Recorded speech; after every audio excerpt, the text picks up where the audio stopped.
Hi guys, it's Sophie. So today I'm going to be showing you some books that I have checked out from my library. I try and do a couple of months every year where I don't buy any books, just because I spend quite a lot of my sort of disposable income on books every month, and every now and again other things come up that I need to buy.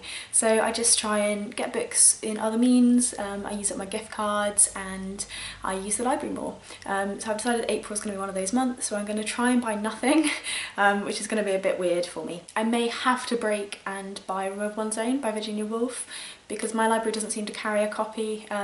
I could request one, but I don't know if I'll get it in time to read it in April. So unless I can sort of get a surety that I'm going to be able to read that for the Feminist Orchestra Book Club, then I may have to buy just that one book.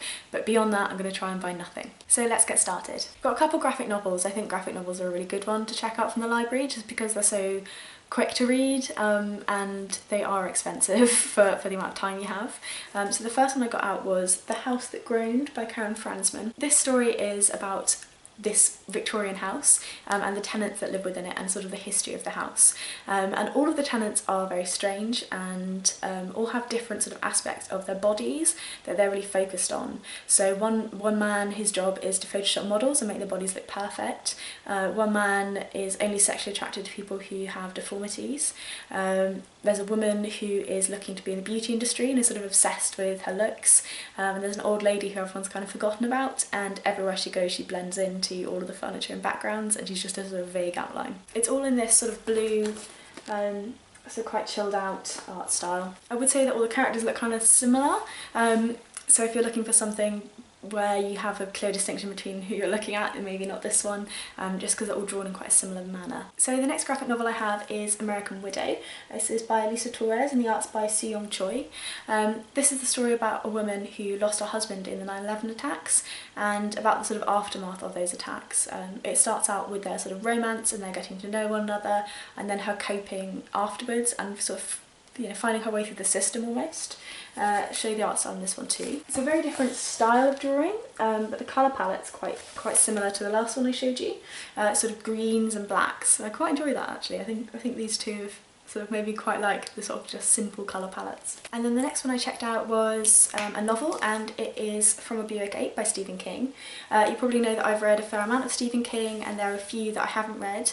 The local bookshop I have only stocks certain Stephen Kings, and I've been in there a few times and double checked, but they just don't get in some of the older ones, so I thought I'd try and find them in the library because they have a big selection of them, and this is one of the ones I'd never read before, and it's always a bit of an adventure for me when I find a Stephen King I haven't read. The storyline of this one is essentially that there is this car, this Buick 8, and it pulls up to a petrol station, and a strange man gets out, and the boy behind the counter starts filling up the car for him and checking the oil, and the car isn't quite right, it doesn't have any license plates, and the steering wheel is really odd, it's like a ship's steering wheel. And the police sort of take this car on, the man never comes back to his car, so they put it in storage, and it starts doing very strange things. It's wonderful, I love how Stephen King can make cars scary. And the next one I picked up just because of the title, it's How to Fight Islamist Terror from the Missionary Position, and it's by Tabish, Khair. So this is a story about two men who are living with an individual who is very fundamentalist in his beliefs. They aren't so fundamentalist. One of them is sort of moderate, what you might class as sort of an Easter and Christmas Christian but for Islam, and the other is an atheist but sort of grew up with sort of Muslim people and Islam being his background, if that makes sense. It's set in Denmark, which was really interesting for me to see sort of the view of Islam from a Western country and to see people interacting, because that's something I've never read before. I've read people who are Muslims who are living in Muslim countries, but I've never seen it as when they've sort of immigrated into Western society and seen how that fitted together. So really interesting one and worth picking up just for the title. And then the next one is Big Brother by Lionel Shriver. I've never read a Lionel Shriver before, though I've watched the film and used to talk about Kevin and really enjoyed that one. It sort of compares on the back a little bit to a more sort of acidic Jodie Picoult, and I do understand that because it's that sort of big dramatic topic that the story revolves around. This is around a woman who sees her brother again for the first time in I think 4 years and sees that he has ballooned in size. So he used to be around £165 and he's now sort of over £300, and it's about her interacting with her brother in this new way and how she's sort of dealing with this weight gain. And then the last library pick that I have for this week at least is Lamb by Bonnie Nadzam.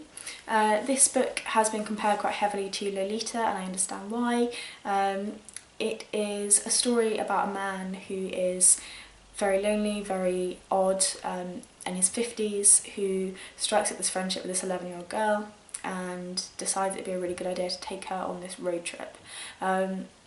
It is quite a disturbing book because it is kind of the grooming side of child abuse, whereas Lolita is quite sort of in your face. This is quite manipulative, but I'd wanted to read this one for a while because I'd heard about it, and you know, I'm into my dark fiction, and it is interesting. So if that's your kind of thing, if you fancy being a bit weirded out, I was very weirded out, then maybe you'd like Lamb. And then the very last book I have to show you for the moment is The Girls by Emma Cline. So I was sent this book for review by the publisher. It's out in June 2016, so a little bit of time yet, and I haven't got to this one yet. But it's essentially a fictionalised account of the Manson murders and the Manson cult. If you've watched for a little bit of time, you know that I love true crime. I have sort of watched a fair few documentaries and read a few books on the Manson murders, so I'm really interested to see how this relates to the actual story. Mega excited for this one, and I'm reading one other book at the moment, but I think this is going to be the next one that I pick up. I will do a full review on this one for you, so if you're interested then keep your eyes peeled for that one. So those are all of the books that I have to show you for now. I'm going to likely be doing sort of weekly library hauls, because if you hadn't sort of twigged, I've read all the library books that I've borrowed this week. So yeah, I may well do another video similar to this, just showing you what I've checked out. I know these videos aren't as popular as normal hauls, I suppose, because I have to give them back at the end, but it is nice. It's a nice change to go to the library and to carry home a huge bag of books and not feel any guilt. So hopefully you've had a nice weekend, and I will see you soon in my next video. Bye bye.